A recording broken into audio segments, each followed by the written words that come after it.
अस्सलाम वालेकुम, कैसे हैं आप लोग सब। शुरू करती हूँ अल्लाह के बाबरकत नाम से। रब्बिरहम्हुमा कमा रब्बयानी सगीरा। ये बज़ाहिर तो एक छोटी सी दुआ है ये, लेकिन हमारे माँ बाप के लिए अल्लाह ताला उनके लिए तमाम तर मुश्किलात को आसान करे। अच्छा, आज हम बनाने वाले हैं तुरई और भगारे बैगन। ये हम आज जो व्लॉग शुरू कर रही हूँ मैं सुबह के टाइम पे शुरू कर रही हूँ, जब मैंने पहले प्रेप्स कर ली थी। तुरई को छील लिया था, उसको काट लिया था। ये आधा किलो तुरई थी और उसमें मैंने तकरीबन एक पाव से 1.5 पाव जितने टमाटर लिए थे और उनको मैंने छोटे छोटे टुकड़ों में काट के ब्लेंडर में डाल दिया था। द रीज़न इज़ दिस कि फिर वो बहुत चंकी होते हैं तो मुझे अच्छे नहीं लगते, इसलिए इसका मैंने बिल्कुल जूस बना लिया है। अच्छा, अब मैं आपको दिखा रही हूँ लहसुन। मैंने 8 to 10 क्लोव्स ऑफ गार्लिक लिए हैं, 3 से 4 हरी मिर्चें ली हैं। आप अपने टेस्ट के मुताबिक ले सकते हैं जितना आपको मिर्ची पसंद है।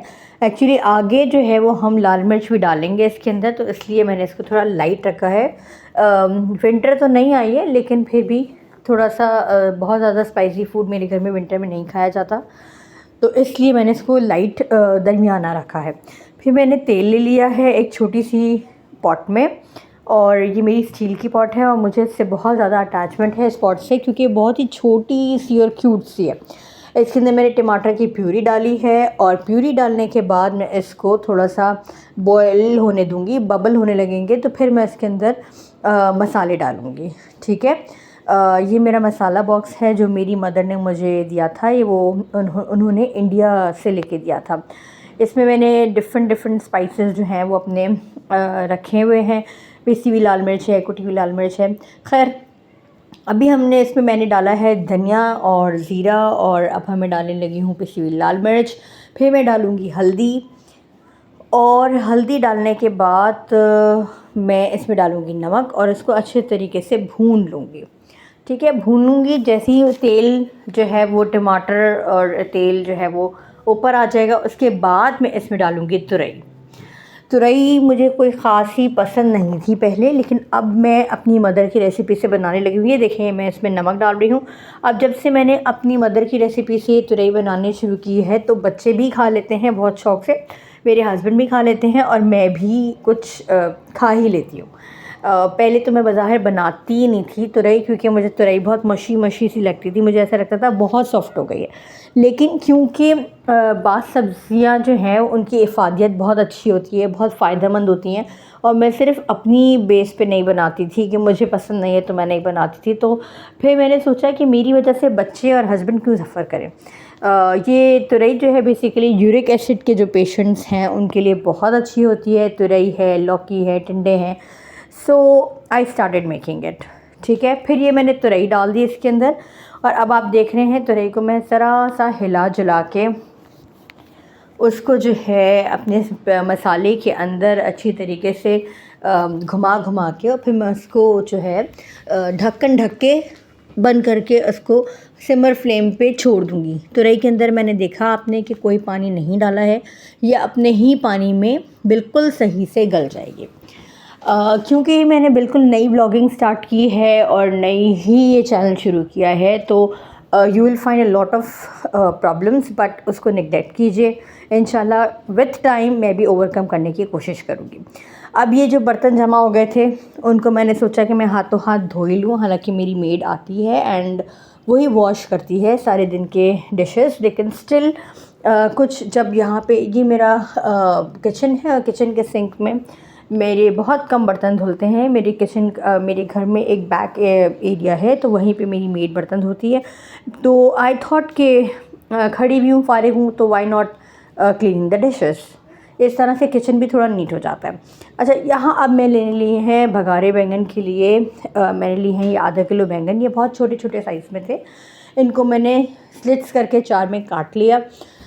8 to 10 मैंने गार्लिक के क्लोव्स लिए थे और 3 से 4 अदद वही मैंने मिर्चें ली थी और उनको मैंने चॉप करके ये एक छोटा सा मिक्सर है मेरा ब्राउन का, बहुत प्यारा सा है, बहुत हैंडी है, तो इसके अंदर मैंने डाल दिया है। ये जो है वो खोपरा है जो मैं तकरीबन 3 से 4 चम्मच के करीब हीप्ड डालूँगी। ये डेसिकेटेड कोकोनट है और ये कोशिश मैं ये करती हूँ कि मुझे फ़्रेश कोकोनट मिले, लेकिन अगर नहीं मिलता तो फिर मैं डेसिकेटेड कोकोनट भी यूज़ कर लेती हूँ। यहाँ मैंने डाले हैं तिल, और तिल भी तकरीबन आप 1 से 2 चम्मच के करीब ही डाल सकते हैं। मैंने 1 चम्मच डाला है, बाद में मुझे कम लगे थे तो मैंने आधा चम्मच और डाला था। यहाँ मैंने डाल दी है लाल मिर्च, हल्दी, पिसा हुआ धनिया, ज़ीरा, और अब इसके अंदर मैं जो हूँ इमली का पल्प जो है वो मैं डालूँगी, और ये मैंने लिया था तकरीबन हाफ़ कप। उसके बाद मैंने जूसर में डाल के इसको घुमा लिया था और अच्छे तरीके से इसका एक फ़ाइन पेस्ट, स्मूथ पेस्ट जो है वो बना लिया था। क्यों इसको मैंने स्मूथ बनाया था? क्योंकि मुझे ये बैंगनों में भरना है, ठीक है। तो फिर मैंने जो स्लिट किए हुए बैंगन थे उनको पानी से निकाला। अच्छा, जब मैंने बैंगन स्लिट किए थे तो मैंने इनको पानी में डाल दिया था, क्योंकि अगर आप बैंगन को स्लिट करके पानी में नहीं डालेंगे तो फिर जो है ना वो काले होने शुरू हो जाते हैं, फिर अपीयरेंस इसकी अच्छी नहीं लगती। एक जगह पे मैंने पॉट ले ली, सब भरने के बाद उसके अंदर मैंने 1/4 कप जो है वो तेल डाला है, और अब मैं बारी बारी करके अपने सारे बैंगन इनके अंदर डाल दूँगी, ठीक है, 1 बाय 1। उससे पहले मैंने डाला है कड़ी पत्ता, और कड़ी पत्ते जैसे ही क्योंकि वो थोड़े से गीले थे तो उनमें से जैसे ही चटक पटक की आवाज़ आई तो फिर मैंने उनके अंदर डाल दिए, हिला डुला के उनको मैंने अब डाल दूँगी मैं बैंगन। अच्छा, अब बात करते करते मैं आपको ये बताना चाह रही थी कि जब आप कोकोनट लेते हैं ना, तो कोकोनट आप कोशिश करके फ्रेश कोकोनट लें, और अगर फ्रेश कोकोनट नहीं है तो आप डेसिकेटेड कोकोनट लें, लेकिन उसकी जो कलर होना चाहिए वो वाइट होना चाहिए। इसका मतलब है कि वो वाइट होगा तो इसका मतलब वो रिसेंटली ही उसको जो है वो डेसिकेट किया गया होगा, इस वजह से वो फ्रेश रहेगा। वरना पुराना जो खोपरा हो जाता है उसमें से एक अजीब सी स्मेल आने लगती है तेल की, क्योंकि कोकोनट जो है वो तेल रिलीज़ करता है। अच्छा, यहाँ आप देख रहे हैं मैंने सारे बैंगनों को सजा दिया है, और फिर मैंने उनको थोड़ा सा रखा कि ये थोड़े से अपने ऑयल के अंदर थोड़े से 1 साइड 2 साइड चेंज हो जाए, कलर चेंज कर लें। तो फिर मैंने इनको घुमा लिया गोल गोल, इस तरीके से रोल डाउन कर लिया है, और रोल करने के बाद जब पूरे सारे बैंगनों में तेल लग गया है तो फिर मैं इसके अंदर इमली का जो मेरे पास थोड़ा सा पल्प बचा था, इमली जब आप निकाल लेते हैं पल्प के बाद फिर मैं थोड़ा सा पानी डाल के, क्योंकि हम पाकिस्तानी अवाम में हम पूरा हर चीज़ को निचोड़ लेते हैं, तो मैंने भी सेम यही हरकत की थी। पानी के अंदर मैंने इमली डाल के, और फिर जो है वो इमली का जो बकाया जितना भी कुछ थोड़ा बहुत रहा पल्प था वो मैंने इसके अंदर डाला है, और इसके अंदर मैंने पानी डाल के फिर मैं जो हूँ इसको ढक्कन लगा के छोड़ दूँगी। ये देखें आप, ये मैंने आपको दिखा दिया कि मैंने जो है ये पल्प किस तरीके से निचोड़ा, और फिर जो बैंगन का जो मसाला बनाया था उसके अंदर भी मसाला चिपका हुआ था, तो इमली का पानी मैंने यहाँ डाल के ना इसको डाल दिया है पतीली में, और इसको मैं ढक्कन लगा दूँगी। खैर, बहरहाल ये तो थी एक बात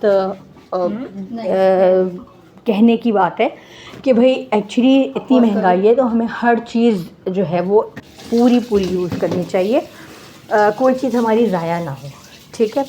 बहरहाल तो खैर मैंने देखें ढक्कन लगा के रख दिया है। दूसरी तरफ मैंने एक और जगह, ये देखें थोड़ा सा पानी ऊपर आ रहा है, कलर भी थोड़ा सा सालन का चेंज हो गया है, ऑरेंज से थोड़ा सा रेडिश की तरफ आया है। आहिस्ता आहिस्ता सारे बैंगन भुन जाएंगे, पानी ख़त्म हो जाएगा, बहुत ही हल्का सा पानी रहेगा, ग्रेवी जैसे आप कह सकते हैं उसको। आप क्योंकि रोटी के साथ खाएंगे तो उसके लिए थोड़ा सा सॉफ्टी होना बहुत ज़रूरी है। यहाँ पे मैंने सोचा कि एक्चुअली हम हैं गुजरातीज़, तो हमारे यहाँ एक कस्टम होता है कि हम खिचड़ी ज़रूर बनाते हैं, बीमारों वाली खिचड़ी नहीं होती है, कि एक्चुअली कुछ लोगों में ये ट्रेंड है कि वो खिचड़ी किसी जब उनकी तबीयत ख़राब होती है या उनके घर में या गर्मी के मौसम में खाते हैं। हम एक्चुअली गुजरातीज़ हैं तो हमारे यहाँ तो खिचड़ी तकरीबन सभी खानों के साथ बनती है, और ये खड़े खड़े चावलों की होती है।